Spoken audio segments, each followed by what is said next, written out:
Na vole besar na ser menda vatu mbula-mbula kamata mbete alo sausava. Na ngauna e vangata ikina na vosongo e ngauna mbole-mbole kina lutu. Tumbu pakalevu na lomara. Nandau lawaki. Nandau vivakaisini. Nandau vuvu. Nandau vosa vivakadataki. Tumbu pakalevu chiko na ngauna ya. Ka tebu metarana non rambula na lotu. Na itovo vatango. Sa ambulia pakadasaranga na isong-isong lutu. Sa sinibinakakina non rambula ni Beisinga. Nira tu e na bonua revei sea kikina. Laitega bukina na vei matangali songo-songo lotu er sandu ile lewena. Ia e tumbu pakalevu ngai lomandra. Na itovo sa asenga nindondunu. O viti ni kua sanduana kana levu ni lotu. Kai mosikina ngo ni sayali na irei ni lotu dina. Sayali saranga. Na vendu sini lotu itungo sa kau-kau. Rawele na tawa lotu bakaristo kentunga. Tuvi vala chunga. Tuvi vala sari chunga. Na nonda vendu si. Koengo e dala, kitungango kitundonu. Yana kasa chiko na buru-buru ni lotu na ngaunungo. Au tukunu chungma ni riri ni lotu na ngauna ya. Au sa tukunungo ni riri ni lotu na ngaunungo. Sa tekebu menda vein biling okenda. Kasa ayalikina na kandi na avina kato Jesu Kristo na matay ni ngauna. Pita sangkai via pakante itakira tiko. Ena nona itutungo. Ke mundo na vatu pakayalo. Tu vatu mbula-mbula. Tu vatu pakayalo. Vale pakayalo. Ka tobole me wasi chuni kuwa na kani wili bola tambu. Na vali lotu. O koe pale nga ningarabi ni kelo na tamata na lotu o iko na lotu ke tuna yada ni lotu esele ka isenga na tamata ere chuki na isenga nindo na lotu ya sa chiko nga na tamata sa ngai lotu na lotu esele ni tiko na lewena. Yana kaibe tukun chiko Paula ni okenda and vatu mbula vakayalo kandu si chiko okwaya ni ndua chiko na vatu mbula okenda menda ngai sema maikina ninda sa vatu mbula vakayalo kenda na tamata lotu enda i vagareita ke binaka ni nonda tiko enandua na vanua. Na valo te toko enda kungo o koe na tukuna mai ni ndalaka mina lomani koro ni mbula chiko ike na kalu. Ni ndaredanga na valo tungo. Kena karua era chiko ike uira erangarava na kalu. Ya nabu na toka kino koe muringo. Siapa nua dapat chiki ni dona valo te lomani chiko tiko ni na laura inga oi na kalu chiko jina ike. Kena karua engarabi chiki na kalu. Yo de engarabi kalu. Engarabi kalu oira era tiko ena tiko. E laura yo Kristo veira era tiko ena tiko. O palengo sikinala tangamai ni chiko ike na Kristo. Ia me laurai me mbula na Kristo ya ena ngai laurai ena lotu esele ena laurai ena lotu katolika ena laurai ena lotu AG ni tigo ike ena ngai laurai kina o Karisto tawarai rai ka kena sambolo lenga na vale chungo au nuita ni sana matata gona kasa lenga kina na lutu enda lotu hia sa sin laurai rawa na Karisto vale lotu chungo ko tukuna ngamai ni tigo ike na kalau ia me pakatakilai na nona tigo ike na kalau ena laurai yandundua ve kenda non daru mbula babi wachini non rambula na ngone ena laurai kina ni mbula chiko ike na kalau ena ngai laurai bikenda kwa soli ola ngama ne sikinala e chiko ike na kalau ye me laurai na kalau ni chiko ike ena ngai chiko veira ra durumo chiko na balengo yo pita ni vola chungo tuno kwa e lebu chiko na tamata lo madai chiko lebu chiko nanda ubi bakai sini chikungo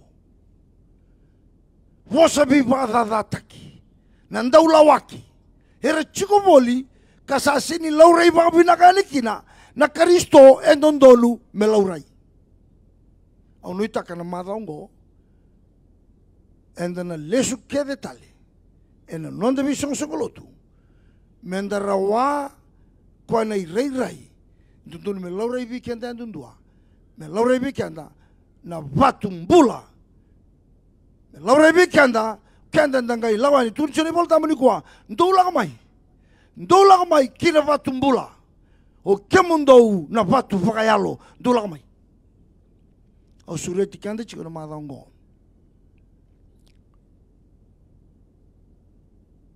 chisu sin chisu talain renre na chisungo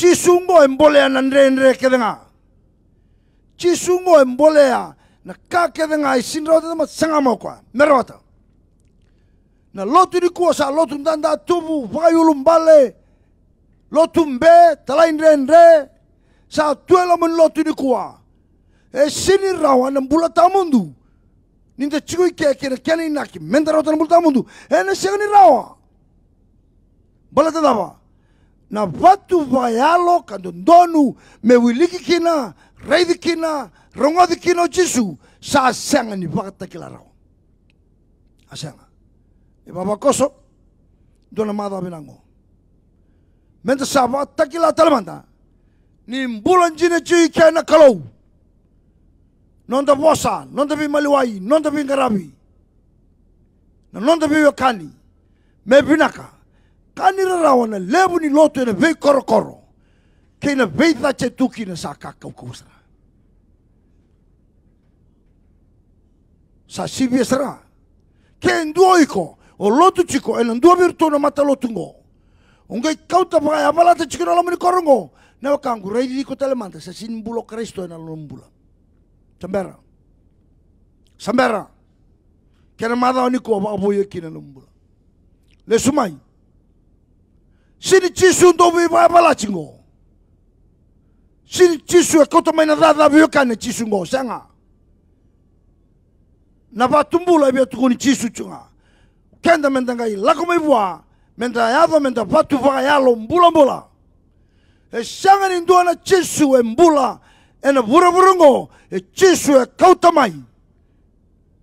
mai na londa chiko bada sanga ni kakase waboki sanga ni dabuta tale na itutu ke ndu buata lindu sanga Jesu ya lo sabsaba Jesu ndau be ba de ngui Jesu ndau lolama kauta mai na belo mani Jesu ya kauta mai na samani be wakani mo patum bulombula niko chigoi ke rongada no mo bali lotu kwa tukuranga ni chigoi ke o Jesu ye me laura yo Jesu me na laura ibeko Amen mandeka. Ni rongo sara. Mena laura beko. No muy bala. Me rongo di beko. Ena no muy bosa. Me kilai. Ena no muy be maluai. Kena no muy bengarabi. Me laura chukina. Ni chisu. Chionjine ke. Uiko saranga. Mo ba foto kanataka. No mutingo. Jangan kena matai. Kena karua kena yutochi. Menda matambete ya Allah sabsaba. Uri nambete no natatangan do padang busoro. Padang busoro. Padang busoro. Kende kede menda matambete alu sosoba sa seirua na ilati mai bali soro. Sanda sangalala. Cungambe mano ya do malang. Cungambe mano watu saiko sa do malang. Seta lo bina katatal na lago. Iliu na ilati anga ila ko mga pandua. Ko nambete mele ba ndo na mbaki mele padang bori soro. Ko ya. Uri tamata lago mai bete wana kalu.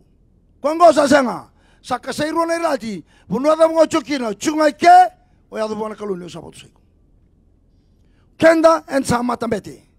Ya lo sosoba. Me alo sosoba. Kenda kede. Menden da upa da soro. Pada soro ngongo sa chungai na lotu. Girna lali kadibi nondo songo ni benga ora kedanga. Menda matambete ya lo sosoba. Kani relawa. Salala belutu. Daka nona nambete mendo pada soro saya lio koya. Mai vale.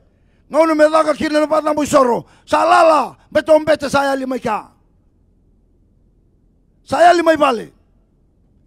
Ngono me damu chikina soro. Me wanga tukina na buka ni pada soro mai vale. Ene kabi kina mavi mataka lelai mode. Ombete. Ya kabi sa sinchiki vale sa chutal chundo no songo ito tumuko. E chiko imbe mana na mbulaya. E chiko ndabu tukia na mbulaya. E chiko ike matakalilai mode ombete sini wanga na mbuka ni pada soro. Sanga na lotu babu vale. Ya kabi yali tal tu ombete. Chiko tal chundo na bunua baka don bose chiko ika. Bose ni kaba Italia kaba berbrea. Takaba chiko ombete. Ka waste time ka saka na betena. Paka usinga una chiko ika. Sini wanga na idambo ni soro. Meta kama kinombete na pada mo soro ni mata bubale sasanga. Ento na kaina makapada na binaka. Ento na kaina makapada na sautu. Na makapada na bulata mo ni sabatu ya. So raida na lenga na kai base ka taramai. Vai rango. Ere sini mataka. Bete ya lo sosoba. Dambe talamanda mo binaka no muito tu bete. Kan rubi ko samu. Yo iko na bete. Tu talamanda no muito tu ambete na ngongo. Tu ambete taratale ta no muito tu ambete me wanga chiko na idamo da sorongori me wanga chiko sabu sabatiko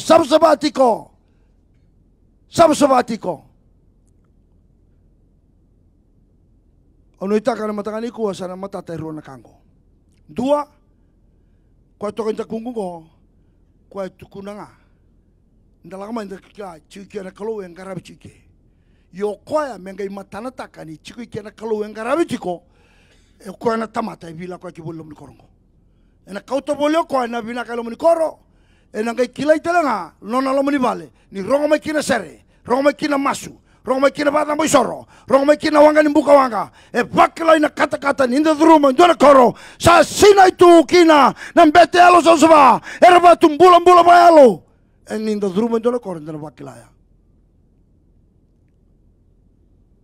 ono itakana siel miniko ni sana buki ke ndaru na baka samongo ngaroniko ona mate ena raba ni chikuike na vatu mbula bayalo kina no matembete yalo sosoba ena raivi ko mai kina na kalu ena maroi ko kina ke kina mbula samber mai ke mani sana kalu vina bole bana tutuku ena singale bani kwa tavodiro kina na vivo lutaki ena madongo bulan bayalo matembete yalo sosoba kima mena raivi ke mani kina na kalu na bole bana tutuku ni telo manra na ifava kosorem sini kwa se mata lotu da verlevena mervatum bulambula kai van dinandina digo ni sam bula chora kalo kamera sava rambo soro orinam bete ni chigo kive kemuni me wanga chigona kenambuka ke samboko kena mada ongo turanga me wanga talemanda na paka rambo soro non rambete na vole uturanga no ni vosa Rokovi kando kai kina. Masu na dai chisu kai vambula. Amen.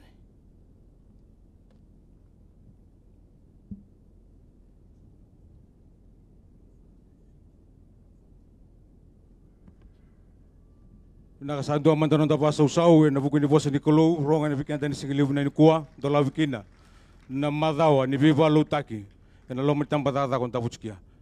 Kaya na seren doon ang raubas ang bulu, menta tudakin, dalang apa ang bulang-bula sarapan ng takalo, mena tinikina, na nondoloto na Sigiliw na ni Kuwa, na kay kaya sa katali na lilu ni Viva Lutaki, mena tiniya na lotu, yan ang masu, kaya na masu ni Viva Kalungataki. Kaya minta satu daki.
Ki mame na kalou, ki ane baba ko sa lotu ere tiko, feisong sa lotu ndui, me saba tumbula tuwai vata. Tarada ke kina na vanua, tarada kina vuvale va Kristo, me nganga tiko na vingau na kidanga. Ki mame, me saya londina, ni badambo isoro, ena ndui ni veisong ki mame levena. Rani kuvuda ki tukina na kumbou, emboi binaka ena no munisarau. Ningai ba kalunga taka na madao satu yang matai ki mami. Non ravuli na lube ki mami, ningai to taka na ni mami klu ena madao satu yang matai ki mami. Tapi ndui nang garawi, misano itaka ni uri na biba kalunga taikina. Ni rongol saka na ni mami masu na kami ni ena masingali ni kuwa. Tambo saka chuna masu na dai chisu sakri na lomu ni loloma, na loloma chisu. Pagka dengu be toka ni kaluna lo tambu sane me batendi dai gene ngauna kitanga. Nakaku serangan di mundo. Amen.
Sama